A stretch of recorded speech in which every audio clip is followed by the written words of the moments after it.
Hi అండి, ఎలా ఉన్నారు? బాగున్నారా? బాగుండాలని కోరుకుంటున్నాను. రేపైతే అమ్మ వాళ్ళు, పెద్దమ్మ వాళ్ళు, ఆంటీ వాళ్ళు అందరూ మా ఊరి నుంచి అయితే 5-6 వస్తున్నారనమాట. ఇక్కడ చిన్న పని ఉండి నా దగ్గరికి అయితే.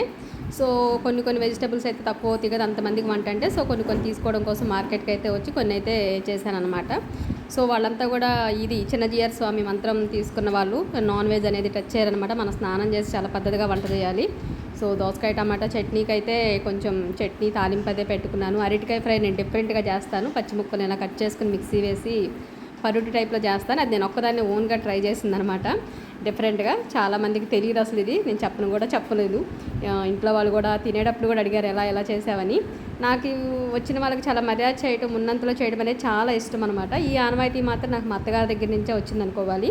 నా 13-14 ఇయర్స్ అప్పుడు మ్యారేజ్ అయ్యి వెళ్ళిపోయినప్పుడు మా అత్తయ్య గారు వాళ్ళకైతే ఉన్నంతలో 1కి 4 రకాలు పెట్టుకుని చేసుకోవడం అనేది ఆవిడకి చాలా ఇష్టంగా ఉండేది. చాలా అలా చేసేవాళ్ళు.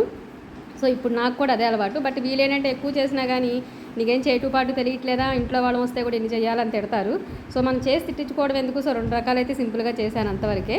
అప్పడాలు అయితే ఏం చేస్తున్నాను, పెరుగు పప్పు కూర ఇలా సింపుల్గా 2-3 రకాలు అయితే చేశాను. ఇంకా వాళ్ళతో మనం తిట్టించుకోవడం అవసరం, అంతా తిప్పలు చేసి. సో అందుకే చాలా సింపుల్గా అయితే ట్రై చేశాను.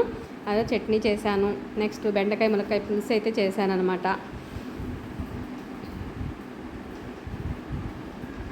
అండ్ అరటికాయ ఫ్రై.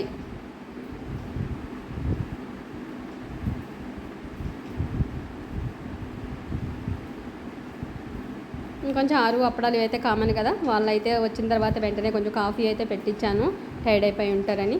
ఆ కాఫీ తాగుతూ కొంచెం వాళ్ళైతే మొత్తం మీటింగ్లో పెట్టుకున్నారు పిచ్చపచ్చగా. ఇంకా అందరూ అయితే మాట్లాడుకుంటూ కూర్చున్నారు. మా మామగారు కూడా వాళ్ళతో ఎంజాయ్ చేస్తూ వాళ్ళ మాటల్లో మాట కలుపుతూ హ్యాపీగా కూర్చున్నారు. ఇంక నేనైతే పిల్లల్ని చూస్తూ అటు ఇటు పని చేసుకుంటూ వాళ్ళ దగ్గర కూర్చుంటూ మధ్యలో వీడియో చేస్తూ అయితే ఉన్నాను. సో ఏదేమైనా అందరూ వచ్చి నలుగురు ఉంటే చాలా హ్యాపీగా ఉంటుంది నిజంగా చెప్పాలంటే. ప్లీజ్ మీతో అన్నీ షేర్ చేసుకున్నట్టే ఇది కూడా షేర్ చేసుకున్నాను. Please like it, subscribe it. అందరూ వాచ్ చేయండి, లైక్ చేయండి.